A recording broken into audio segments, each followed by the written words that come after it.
Straight all day. You are now tuned into the show where you learn the discipline to show up day after day to do the work, the confidence to put yourself out there boldly and authentically, and the mental toughness to continue showing up, doing the work, putting yourself out there even when the success you've expected to achieve has yet to be achieved. And on top of all this, you get a huge dose of personal initiative. What is that? That is the go-getter energy that moves any one of us, including yourself, to go and make things happen instead of waiting for things to happen. And then we put all this together into a series of frameworks, approaches, insights, strategies, and techniques all underneath the umbrella of one unifying philosophy that is called Work on Your Game. My name is Dre Baldwin, also known as Dre All Day, and welcome to the show. And today's topic is unenforced rules are merely suggestions. And of course, as always, we're going to get into that in detail in a moment. But first of all, some housekeeping. Let me tell everybody I have a daily motivation text message that I send out free of charge. This is a message that is guaranteed to do three things for you. It's going to keep you focused, it's going to keep you sharp, and it's going to keep you on point. Every single day when I send it straight to your phone, if you would like to receive that message, all you got to do is send me a text message right now to my phone to let me know that you want to be on the list. My number is 305-384-6894. So send a text to that message right now. And tomorrow when I send out my daily motivation text, because you are in my text community, you will get the message along with everybody else who is in the text community. So that's all you got to do. Just text me right now and you'll be getting it. Other thing is, make sure you go to WorkOnYourGame.net right now to get access to my 45-minute training, 5 steps to increase your income year over year, so you can get to that next financial milestone for you without having to run on the work treadmill and feel like that you are in tactical hell, always playing whack-a-mole with your work, meaning you're always putting out fires and you feel like you can't ever stop moving just to get the next dollar. If that's how you feel right now to make money, even though you're making money, but you want to make more money while doing less of that. And yes, this is possible. Go to WorkOnYourGame.net. Get my free training. It's only 45 minutes long, but it is free. And I will give you a 24-hour access pass to get it. Go there right now. And the sooner you go there, the sooner we can get to work on that. So all that said, let's get into today's topic, which is, again, unenforced rules are merely suggestions. There is the management in my building. They sent out this email recently that made me think of this topic, and they were reminding everyone in this email that they sent out of the rules of the building. Things like make sure you curb your dog. So if your dog, because there's like this little dog walking area that they have inside the building, and I guess buildings make this because it makes it easy. It makes it, it's a nice little amenity to help sell the building. But I always think when I see people taking their dogs because the dog walking area is like on like the 13th floor of the building. And whenever I see people going there with their dogs, I think to myself, like, are you that lazy that you went and got a dog, you own a dog, but you're so lazy that you won't even go outside with the dog. You won't even go to the first floor and actually walk the dog, because no, dogs actually do need to walk. Our dogs don't need to be taken to some amenity so that they can piss and poop on some astroturf or like the fake grass, and then you go right back upstairs to your house. This is why I see a lot of people doing this. Because sometimes I'm sitting down there at the amenities level and I don't have a dog, but I'm sitting there and I see people get off the elevator, go over there with the dog, and 5 minutes later they come right back and go right back up the elevator and go in the house. I'm like, that dog is so stressed out, and the dogs can't talk, but the dog's so stressed out because you're not even walking your dog. Like, if you have a dog and you live in a condominium that has a place where you can walk the dog that's inside the building, take your dog outside. Your dog will thank you for it, even though they can't say it out loud. So let me speak on behalf of your dog. But anyway, the management was sending out this message that when you take your dog to this little dog walking amenity, make sure you pick up after your dog, etc., etc.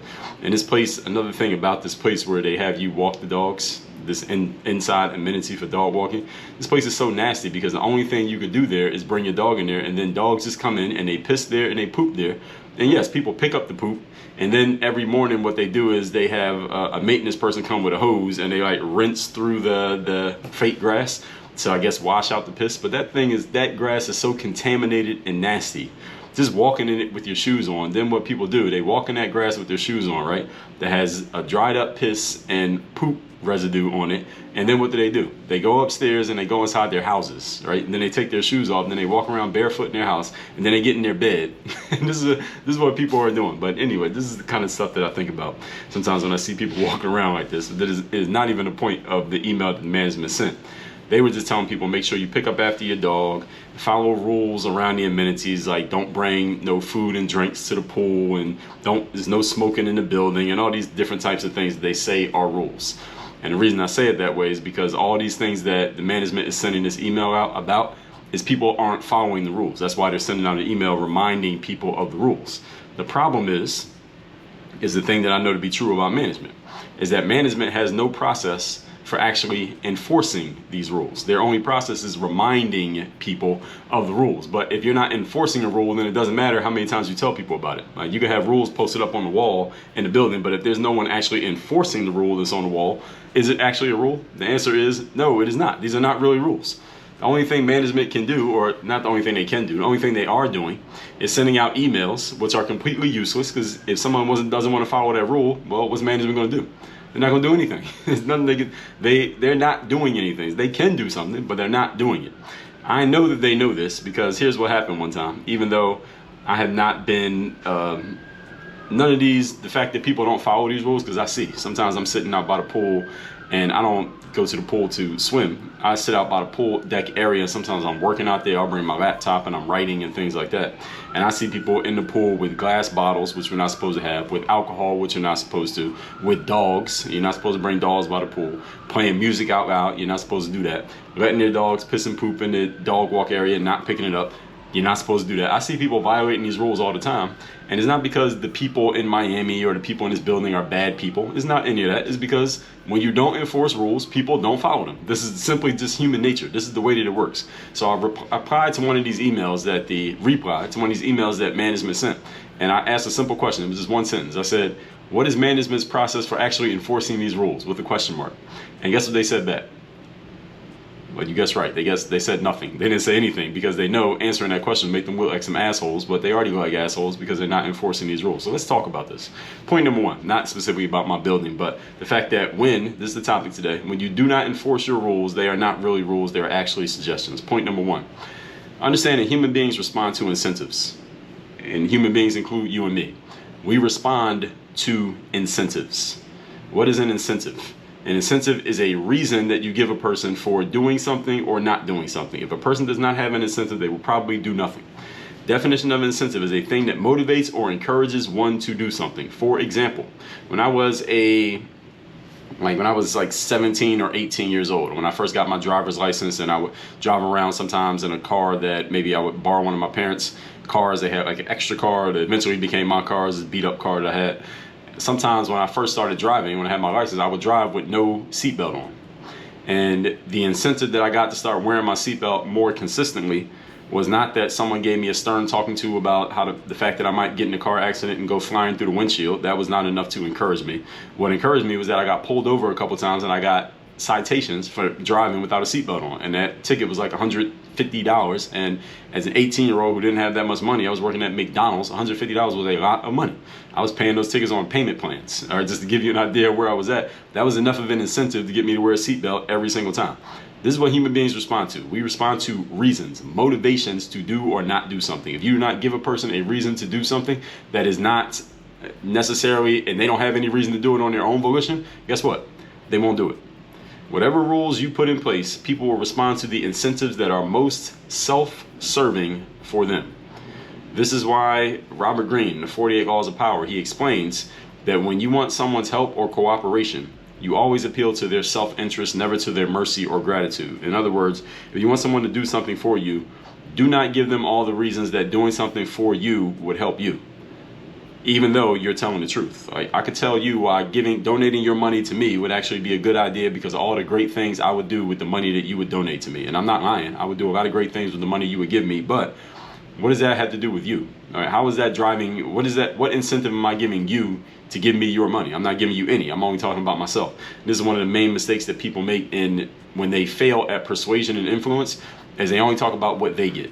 You talk to another person about what they're going to get. I've had so many people reach out to me over the years, even back from my basketball days, even today as an entrepreneur. Somebody will reach out to me and ask me if I do any kind of mentoring or someone wants coaching, but they're not trying to pay for it, right? So they want somebody to help them out, or somebody will reach out to me and say, Dre, is there a way that I could talk to you on the phone every now and then just to ask you questions or get ideas from you and get encouragement and get help?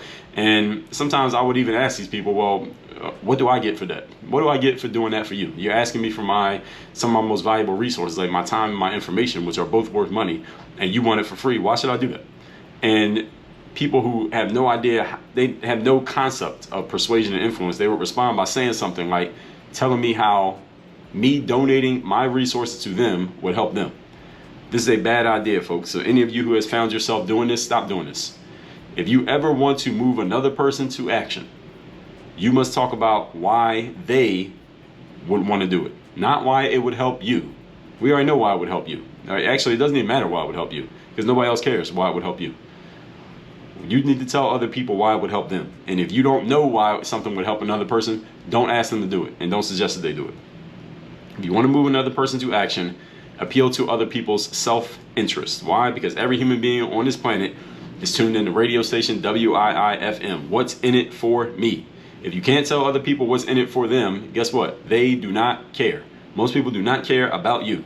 All right, they don't care about you nearly as much as you care about you. There's only so much charity every human being has inside of them.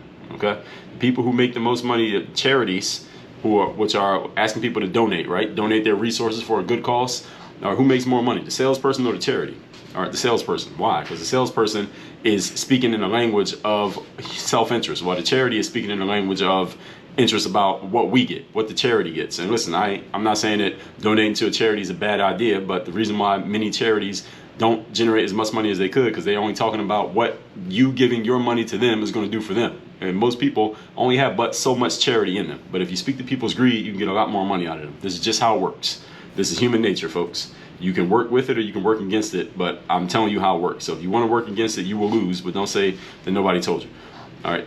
We do things that serve us, each one of us. So if you want people to follow your rules, you need to frame the rules in such a way that following them is a benefit to them. Or you need to, also, another way you can do it is you need to frame the penalties for breaking the rules so punitive that breaking them is not worth breaking the rules. Just like me, I wasn't wearing my seatbelt when I was 18 driving around, but breaking that rule of not wearing a seatbelt was costing me $150 a pop. I said, all right, let me just wear the seatbelt so I can save my $150. All right, that is a repercussion and people respect those, which leads us to point number 2. Today's topic, once again, is rules, unenforced rules are merely suggestions. Number 2, people respect repercussions. So the first point is understanding that human beings respond to incentives, a reason to do something, and we also respect repercussions, which are what? A repercussion is simply the negative form of an incentive. It's what happens if you don't do what I tell you to do. So if as a child you had parents who were, they were putting some form of discipline on you, you knew that if you broke one of your parents' rules, it would result in you getting grounded or getting your ass beat or something, getting your phone taken away from you, depending on how old you are. You would try to follow the rules as much as you could, at least when you were thinking about it. Why? Because you didn't want to deal with the repercussions of not following the rules, especially if you got caught. Not because you care so much about the rules, and it was because you didn't want to deal with the repercussions, right? My parents might have had a rule that I didn't like, but I didn't like the repercussion worse than I didn't like the rule, right? So which one's going to win? I'm going to follow the rule even though I don't like it because the repercussion is worse than the rule. All right, so there are people out there who might have thoughts of doing some criminal activity, right? But they're able to control their criminal tendencies and their criminal thoughts. Why? Because of the knowledge of the repercussions that await them if they get caught doing the crime. All right, so I might get an idea, you know what, maybe I could steal some candy from the local corner store, but I understand that if I steal the candy, the repercussion might be me getting caught and going to jail and getting prosecuted to the furthest extent of the law, whatever that means when they have those posted in the stores. Is it worth it to steal the candy? What's the cost benefit analysis of doing that? It's probably not worth it, so I'll pay for the candy.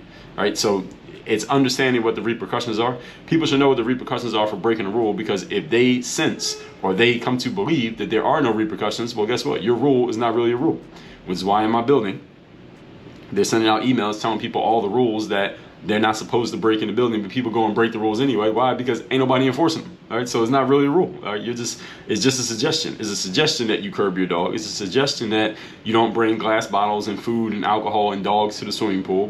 And it's a suggestion that you don't smoke in the building. But if nobody's enforcing it, what are you going to do?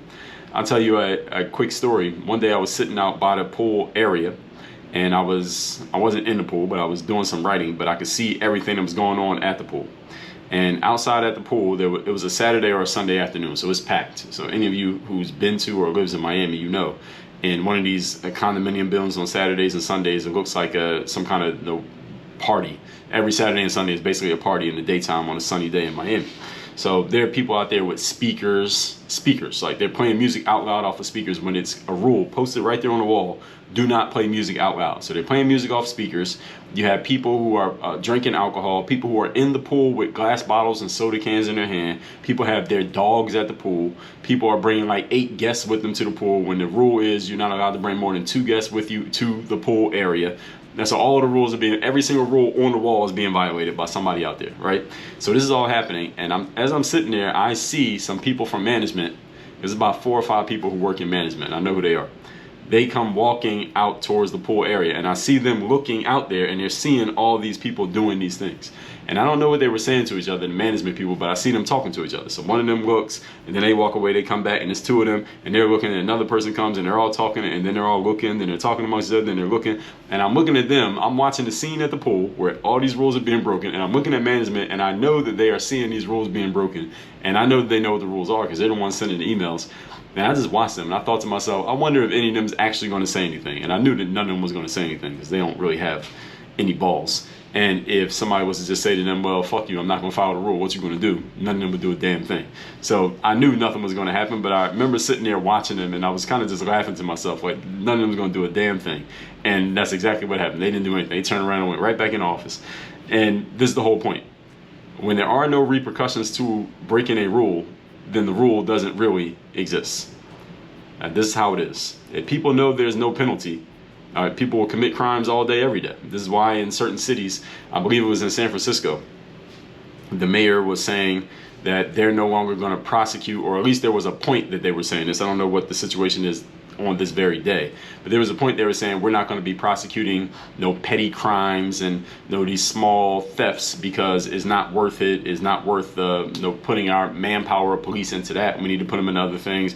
It was some reason, but they had announced this. This became a news item that they're not going to be prosecuting criminals who shoplift like less than $200 worth of stuff from a store. So then you start seeing these videos that will go viral of a person going into a store like a CVS or a Walgreens, stealing a bunch of stuff in broad daylight, walking out of the store with a bag full of stolen goods right past the security guard, and the security have been instructed, do not chase down a criminal who steals something out of the store. Don't chase them because it's not worth it for you to chase them, because this is after the whole the people trying to go against the police and any type of law enforcement. So if it came into a skirmish or a scuffle and the cop beat up the person or shot the person, then it'd be more protests and all this stuff. So because of this, the city had preemptively said we're not going to prosecute petty crimes and all this stuff. So, and this is kind of a reaction of the whole George Floyd fallout. And there are people just stealing stuff straight out the stores, and people are looking at this like, okay, this is only going to get worse, because if they think they can get away with this, then somebody's going to try the next level and the next level and next level, and let's see how far we can take this until it becomes a real issue. Now, I don't know what they're doing right now in San Francisco, but I did see these videos and I remember seeing that story. The whole point is, if people know there are no repercussions, then you get chaos, because people are going to do, human beings are always moving towards a state of entropy, which is a state of chaos, because there's no standards holding them in place. And when there are no standards at all, oh my God, it gets crazy. Right? I mean, all of you have seen situations where there were no standards. What'd you see? You saw chaos. It was a ridiculous situation.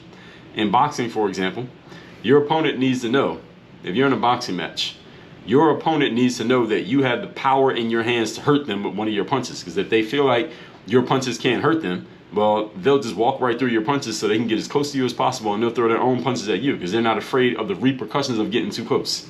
See, this is why power matters in a sport, like in any type of combat sport. You have to show your opponent you can hurt them if they get too close. If they don't feel like your punches hurt, well, they'll just eat your punches so they can punch you. So you got to be strong enough to keep them at bay and at a safe distance. In basketball, for example, if you don't have the speed or explosiveness to beat your defender off the dribble and get to the rim, well, what do defenses do? They get all up into your chest and so close to you that you don't have the space to shoot your outside shot either. See, what makes Steph Curry a great outside shooter is not just the fact that he can shoot the three-pointer, is the fact that if you get too close to him, he'll beat you off the dribble and go make a two-pointer. He doesn't mind going to the rim and getting a layup. But if all defenses knew that Steph Curry wasn't quick enough to beat them to the rim, then they would take away his three-point shot and he wouldn't be able to do either one. You see, your ability to get to the rim is what opens up your outside shot. And your ability to hit the outside shot is what opens up your ability to get to the rim. Because since you can hit the outside shot, your defender's got to get up on you. And that gives you the space, that gives you the opportunity to get past them, because they have to overplay and take away the outside shot. And your ability to get to the rim means the defender's got to back up off you because they know you can beat them off the bounce. And that gives you the space to shoot your outside shot. So all of this stuff works together. And this is how it works in basketball as an example. This is why players who were, for example, you look at a player like a Kobe Bryant is a really good example of this. In his prime years, before the injuries at the last 3-ish years of his career, when Kobe Bryant was a very inefficient and not good player, because he wasn't explosive anymore after his injuries. Before his injuries, Kobe was explosive enough off the dribble that defenders had to give him space. And because they gave him space, Kobe could beat him with his outside shot. He could hit his jump shot because he had space for it. But after his injuries, and he didn't have the explosiveness anymore to beat guys off the bounce, his defenders could get all up on him because Kobe couldn't beat them off the dribble. So even if he started dribbling, they could stay in front of him. So now he didn't have space for a shot or his drive. And then he had to force up shots that were not as open as they had been when he was explosive. And that's why he was missing a lot of shots. So his last few years in the NBA, again, Kobe Bryant was a very inefficient player and a very, just to be frank, he just was not a good player, because he couldn't do anything anymore. The very things that made him great, he was incapable of doing because he had lost half of it. He could still shoot the outside shot, but now nobody had to respect his drive, so they didn't give him space for the outside shot. So you couldn't force the defense to respect that ability. So your ability to drive to the basket creates the space to shoot the outside shots if you can't. And if you make the outside shot, it creates the space to drive to the basket. But if you lose either one, the other one becomes harder because there are no repercussions for the defense. You understand what I'm saying? So you want to make the defense pay every way possible. LeBron James, another example, before he became a good outside shooter, defenders would just play off of him because they knew he could drive to the basket explosively, and his jump shot was spotty. But when his jump shot got better and you had to defend the jump shot and the drive, well, there was nothing you could do because he's going to beat you one way or another, and LeBron is LeBron. Moving on to point number 3. Today's topic, once again, is unenforced rules are merely suggestions. I want you to think about how this applies to yourself. What rules, standards, and disappointments have you decided to have for yourself? And are you rules, standards, and I shouldn't say disappointments, is the wrong word. What rules, standards, and just, there's a word that's escaping me here.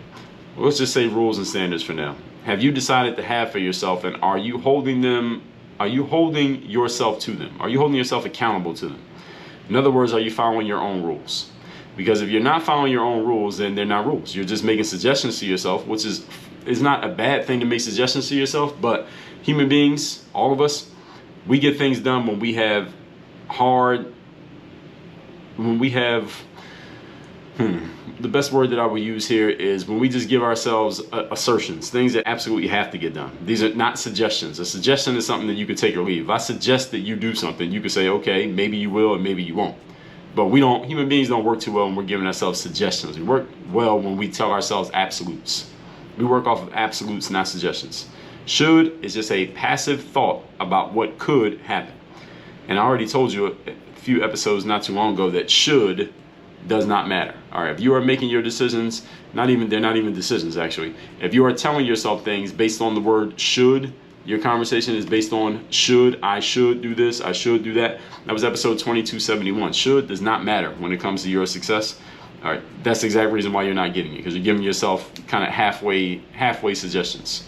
Nobody cares about a halfway suggestion. You got to give yourself absolutes, meaning unequivocal. This absolutely must happen. Not it should happen. It must happen.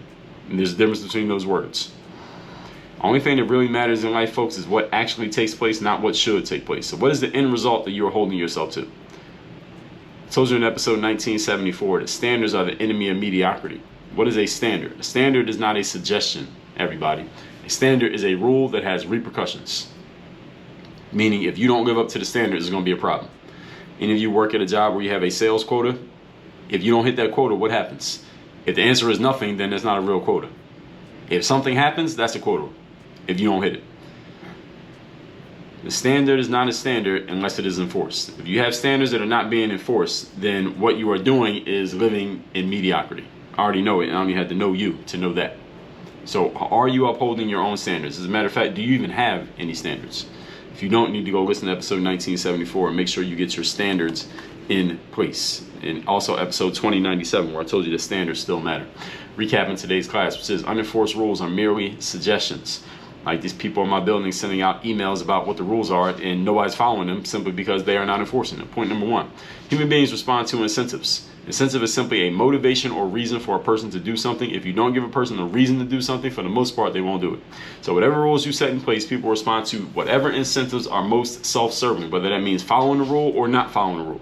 Robert Greene talked about in 48 Laws of Power, when you want somebody's help, appeal to their self-interest, never to their mercy or gratitude. People do not care about being charitable towards you past a certain point. Point number two, people respect repercussions. Repercussion is simply the inverse of a rule, meaning it is what happens if you don't follow the inverse of an incentive, excuse me. It means what will happen if you do not follow the rule. This is going to happen, and if it's painful enough, people will respect it and they will do what they're supposed to do. Just like a boxer, if I know coming too close to you means I'm going to get hit with that jab and you're going to snap my head back with that jab because you got a good punch, then I'm not going to get too close to you because I'm afraid of getting hit with that jab. And this is what happens in basketball, for example. If you're a good driver and a good shooter, my defender knows. You play off me, I'm going to make a three-pointer in your face. You get too close to me, I'm going to drive past you and dunk on you. Now they got to respect everything that I can do, and now I got the defender on their heels. But if I'm not a good shooter or not a good driver or not good at either, well, the defender's going to basically take control of me and dominate me because they don't respect any of the repercussions of doing anything against me. So your opponents must respect the repercussions of anything you could possibly do to them in sports, for example. Number three, think about how this applies to yourself. What rules, standards, and there's a word that's escaping me here, I'm missing it. What rules and standards have you decided to have for yourself, and are you holding yourself up to those rules and standards? Are you following your own rules? Because if you're not, then you don't have rules. What you have are suggestions, and the problem with suggestions is human beings don't do well when all they have in place are suggestions, because suggestions are passive. They are take it or leave it. Human beings work best when we have absolutes and standards in place. And the first place absolutes and standards should come from, well, it should have came from your parents when you were growing up. But let's say you're old enough that your parents aren't making rules for you, then the next place it comes from is you. Where are you setting standards and absolutes for yourself that you absolutely must live up to? Not you should live up to, but you must live up to. If you can't answer that, then you need to start setting those right now. You should write them down.